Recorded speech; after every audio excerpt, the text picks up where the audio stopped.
अस्सलामुअलैकुम, मेरा नाम है तंजीला आसिफ और आज हम जिस टॉपिक पे बात करने जा रहे हैं वो है रिसर्च अनियन। रिसर्च अनियन पे बात करने से पहले मैं सबसे पहले बात करना चाहूँगी रिसर्च के बारे में। आखिर रिसर्च किसे कहते हैं? रिसर्च जैसे कि नाम से वाज़ेह है कि दोबारा सर्च करना, मतलब कि हमारे पास कोई एजम्पशन हो, कोई फ़िलासफ़ी हो या कोई थ्योरी हो जिसके ऊपर हम खुद से सर्च करके, रीसर्च करके अपने किसी फाइनल कंक्लूजन की तरफ पहुँचें, तो उसे हम रिसर्च कहते हैं। रिसर्च हमें इनेबल करती है कि हम वो सोचें, कुछ ऐसा यूनिक सोचें, वो सोचें जो किसी ने ना सोचा हो, उससे रिलेटेड या मिलता जुलता तो ज़रूर सोचा हो लेकिन हम जैसा कंसेप्ट किसी के पास ना हो। कुछ ऐसा सोचे, कोई ऐसा कंसेप्ट हो, कोई ऐसा आइडिया हो जो हमसे पहले किसी ने ना सोचा हो। रिसर्च हमें बेसिकली इनेबल करती है कि हम पर्सनल एक्सपीरियंसेस एंड ओपिनियन से बियॉन्ड जाकर सोचें। और रिसर्च एक सच ए केयरफुल फिनोमिना है जिसमें हम इन्वेस्टिगेशंस को जो है वो कैरी आउट करते हैं, जिसमें हमारे पास डिफरेंट फैक्ट्स एंड थेरीज़ की डिस्कवरी होती है और प्रॉपर प्रैक्टिकल इम्प्लीकेशन होती है उन फैक्ट्स एंड थेरीज़ की। रिसर्च अनियन को एक्सप्लेन करने से पहले मैं एक चीज़ एक्सप्लेन करना चाहूँगी। हमने अनियन देखा होगा अपनी रोज़मर्रा की ज़िंदगी में जो हम यूज़ करते हैं। उस अनियन की डिफरेंट लेयर्स होती हैं। उन लेयर्स से गुजरते हुए जाकर हम एक एंड प्रोडक्ट तक पहुँचते हैं। बिल्कुल इसी तरीके से रिसर्च अनियन भी एक ऐसी अनियन लाइक डायग्राम है जिसकी डिफरेंट लेयर्स हैं। वो लेयर्स इक्वल्स टू हैं रिसर्च के स्टेप्स एंड प्रोसीजर्स से, जिसमें हम रिसर्च के डिफरेंट स्टेप्स एंड प्रोसीजर्स को इंक्लूड करते हैं और स्टार्ट से लेके आखिर तक हमें रिसर्च में क्या करना है और कैसे करना है और किन चीज़ों को यूज़ करके करना है, उन लेयर्स में बेसिकली वो चीज़ डिस्क्राइब्ड होती है। रिसर्च अनियन सबसे पहले डेवलप किया था सुंदर्स एट ऑल ने, और वो कहते हैं कि जब हम इसको आउटसाइड व्यू करते हैं तो हमें ईच रिसर्च अनियन की जो लेयर है वो रिसर्च प्रोसेस के बारे में डिटेल्ड डिस्क्रिप्शन बता रही होती है।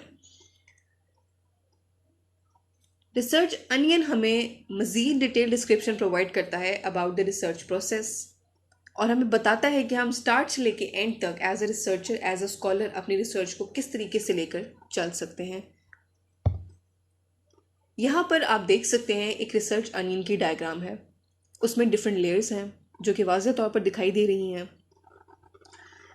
सबसे पहली लेयर में फ़िलासफ़ीज़ बताई गई हैं, सेकंड लेयर में अप्रोचेस बताई गई हैं, थर्ड लेयर में स्ट्रैटेजीज़ बताई गई हैं, फोर्थ लेयर में चॉइसेस, फिफ्थ में टाइम हॉरिजॉन्स और उसके बाद टेक्निक्स एंड प्रोसीजर्स।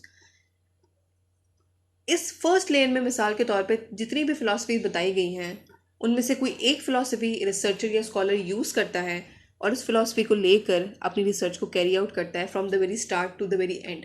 बिल्कुल इसी तरीके से अप्रोचेस के साथ भी यही सिलसिला होता है। स्ट्रैटेजीज़ में से कोई एक स्ट्रैटेजी चूज़ करते हैं, चॉइसेस में से भी कोई और फिर टाइम हॉरिजॉन में से कोई एक टाइम हॉरिजॉन सिलेक्ट करते हैं और फिर इसी तरीके से टेक्निक्स एंड प्रोसीजर्स के साथ भी मामला किया जाता है।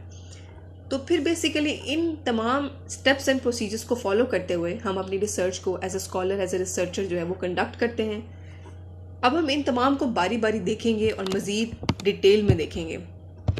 सबसे पहले फ़िलासफ़ीज़ की बात की जाए तो हमारे पास रिसर्च में 4 तरह की फ़िलासफ़ीज़ होती हैं। सबसे पहले हमारे पास आती है पॉजिटिविज़म। पॉजिटिविज़म फ़िलासफ़ी ये कहती है कि हम उन्हीं चीज़ों के ऊपर रिसर्च कर सकते हैं जो क्वांटिफाइबल हों, ऑब्जेक्टिव चीज़ें हों, जो टेंजिबल हों, जिन्हें हम देख सकते हों, जो फिज़िकली एग्जिस्ट करती हों। रियलिज़म बिल्कुल ऑपोजिट है इसके। वो ये कहती है कि हम उन चीज़ों के ऊपर रिसर्च कर सकते हैं जो क्वांटिफाइबल ना हों, जो टेंजिबल ना हों, जिन्हें हम देख ना सकते हों। मिसाल के तौर पे आपकी थॉट्स, आपकी फीलिंग्स, आप उन्हें देख नहीं सकते, आप उन्हें फिज़िकली नहीं देख सकते, आप उन्हें गिन नहीं सकते। वो ऑब्जेक्टिव चीज़ें नहीं होती, वो सब्जेक्टिव चीज़ें होती हैं। तीसरी फ़िलासफ़ी हमारे पास आती है इंटरप्रेटिविज़म की। इंटरप्रेटिविज़म कुछ इन दोनों फ़िलासफ़ीज़ का मिक्सचर है, कुछ पॉजिटिविज़म का और कुछ रियलिज़म का मिक्सचर है इंटरप्रेटिविज़म। इंटरप्रेटिविज़म ये कहता है, ये फ़िलासफ़ी ये कहती है कि हम उन चीज़ों पर भी रिसर्च कर सकते हैं जो क्वांटिफाइबल हों और हम उन चीज़ों पर भी रिसर्च कर सकते हैं जो सब्जेक्टिव हों। मीन्स कि हम ऑब्जेक्टिव चीज़ों के ऊपर भी रिसर्च कर सकते हैं और हम सब्जेक्टिव चीज़ों के ऊपर भी रिसर्च कर सकते हैं। प्रैग्मेटिज्म की फ़िलासफ़ी अक्सर जो है वो बिज़नेस स्कॉलर्स या बिज़नेस रिसर्चर्स यूज़ करते हैं। प्रैग्मेटिज्म में क्या होता है कि हम कोई प्रॉब्लम एक ऑर्गेनाइजेशन में अगर फॉर एग्जांपल आइडेंटिफाई हुई है तो उस प्रॉब्लम के ऊपर रिसर्च करते हैं, उसके सलूशन के ऊपर रिसर्च करते हैं और फिर उसके सलूशन को डिराइव करके उस प्रॉब्लम के अंदर इंड्यूस करते हैं, पुट इन करते हैं और उस प्रॉब्लम को सॉल्व कर देते हैं। तो ये बेसिकली प्रैग्मेटिज्म का फिनोमेना है और ये 4 फिलॉसफीज़ हैं जो हम अपनी रिसर्च में यूज़ करते हैं। अब बात की जाए अप्रोचेस की, तो अप्रोचेस हमारे पास 2 हैं, जिनमें से एक अप्रोच ज़्यादातर कॉमनली यूज़ होती है, वो है डिडक्टिव अप्रोच। ज़्यादातर स्कॉलर्स एंड रिसर्चर इसी अप्रोच के थ्रू अपनी रिसर्च को कंडक्ट करते हैं from the very start to the very end. Deductive approach का ये मतलब होता है कि आप अपने डेटा को थ्योरी में से डिड्यूस करते हैं, निकालते हैं। इंडक्टिव अप्रोच बेसिकली वो अप्रोच है जिसमें आप अपने थ्योरी में अपने डेटा को पुट करते हैं, अपनी डेटा की फाइंडिंग्स को फाइंड करने के बाद थ्योरी में उसको इंड्यूस करते हैं, पुट इन करते हैं। तो इन दोनों में से जो मोस्ट कॉमनली रिसर्चर्स यूज़ करते हैं वो डिडक्टिव अप्रोच ही यूज़ करते हैं। इंडक्टिव अप्रोच ज़्यादातर बिजनेस स्टूडेंट्स या एक्शन रिसर्च के स्टूडेंट्स जो हैं वो यूज़ करते हैं। अगर बात की जाए स्ट्रैटेजीज़ की, तो स्ट्रैटेजीज़ में हमारे पास सबसे पहले आती है एक्सपेरिमेंट स्ट्रैटेजी। एक्सपेरिमेंट स्ट्रैटेजी में हम बेसिकली ये करते हैं कि हम कोई भी थ्योरी लेते हैं, कोई भी अजम्पशन, कोई भी फिनोमेना लेते हैं, हम एक्सपेरिमेंट कंडक्ट करते हैं उस पर whether this theory is correct और नॉट। और उसके बाद अगर वो थ्योरी सही साबित होती है तो हम उस पर डिस्कस करते हैं कि ये कैसे सिग्निफिकेंट है, और अगर वो नॉन सिग्निफिकेंट साबित होती है तो फिर भी डिस्कस करते हैं ये कैसे नॉन सिग्निफिकेंट है। सर्वे स्ट्रैटेजी में हम बेसिकली ये करते हैं कि हम डिपेंड करता है अगर क्वालिटेटिव है या क्वांटिटेटिव है, तो हम फिर क्वेश्चनर्स या इंटरव्यूज़ के थ्रू जो है वो अपना डेटा कलेक्ट करते हैं from our sampling frame, from our particular respondents, from our particular sample. Case study में हम ये करते हैं कि जो हमारे रिस्पॉन्डेंट्स होते हैं, इस स्ट्रैटेजी को यूज़ करते हुए हम उन्हें सर्टन सिनेरियोज देते हैं, जिनके बाद उनसे कुछ क्वेश्चंस किए जाते हैं और उन क्वेश्चंस के वो जो आंसर्स देते हैं उनसे एनालाइज की जाती हैं उनकी थिंकिंग, उनके थॉट्स, और अपने डेटा को वहाँ से डिड्यूस किया जाता है। अगर हम बात करें एक्शन रिसर्च की, तो एक्शन रिसर्च कुछ समहाउ इंटरलिंक्ड है, रिलेटेड है बिजनेस रिसर्च के साथ। बिल्कुल जैसे मैंने ऊपर एग्जांपल दी थी कि हम कोई प्रॉब्लम आइडेंटिफाई करते हैं, उसके बाद उस प्रॉब्लम के सोल्यूशन के ऊपर रिसर्च करते हैं और उसके बाद उस सोल्यूशन को पुट इन करते हैं और फिर उस प्रॉब्लम को सॉल्व कर देते हैं। तो ये बेसिकली एक्शन रिसर्च थी। अगर हम बात करें ग्राउंडेड थ्योरी की, तो ग्राउंडेड थ्योरी में हम इस स्ट्रैटेजी को यूज़ करते हुए अपने डेटा को ग्राउंड करते हैं थ्योरी के अंदर। इसका लबे-लुबाब ये है कि हम किसी भी थ्योरी की डेवलपमेंट या किसी भी थ्योरी की एनालिसिस जो है वो हम तभी कर सकते हैं जब आपने अपने हिस्से का काम कर लिया हो, अपना डाटा फाइंड कर लिया हो। अपने डाटा के फाइंड करने के बाद आप किसी भी थ्योरी का एनालिसिस या किसी भी थ्योरी की डेवलपमेंट कर सकते हैं।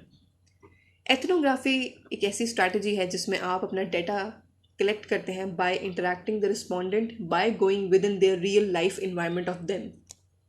खुद पर्सनली जाते हैं वहाँ पर, उनसे इंटरैक्ट करते हैं और उनसे डाटा कलेक्ट करते हैं।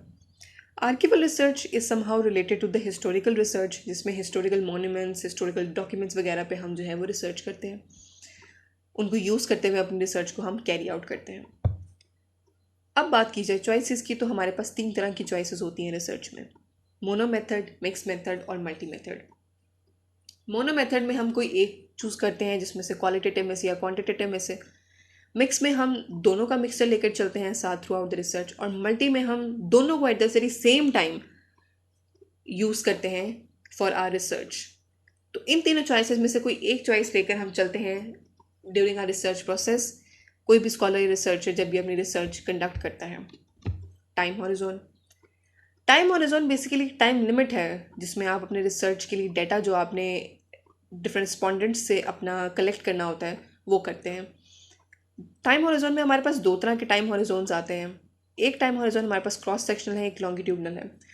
क्रॉस सेक्शनल टाइम हॉरिजॉन ये कहता है कि आप जब भी अपने रिस्पॉन्डेंट से डाटा कलेक्ट करेंगे या करवाने जाएंगे तो आप उनसे fresh piece of sample collect करवाएंगे हर दफ़ा जब आप सेम रिस्पॉन्डेंट से डाटा कलेक्ट करवाएंगे।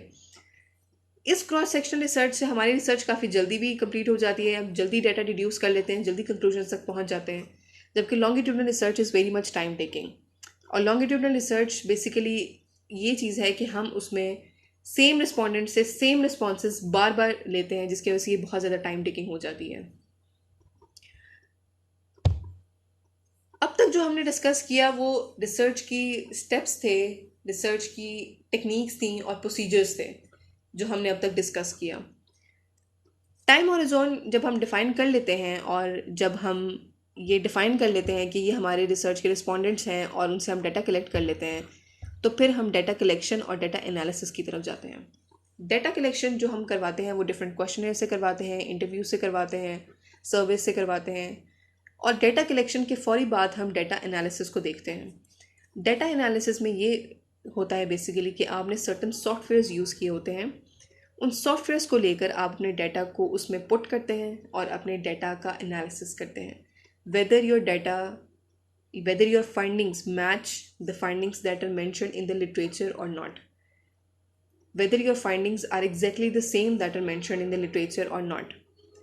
डाटा एनालिसिस के लिए आप SPSS के तरह के सॉफ्टवेयर यूज़ करते हैं। SPSS भी बज़ाहिर खुद यूज़ होता है, जो हमें चार्ट्स में, कलरफुल डायग्राम्स में डिफरेंट फाइंडिंग्स दे देता है, जिससे हमें बखूबी आइडिया हो जाता है कि हमारी फाइंडिंग्स मैच करती हैं प्रीवियस लिटरेचर से या नहीं मैच करती।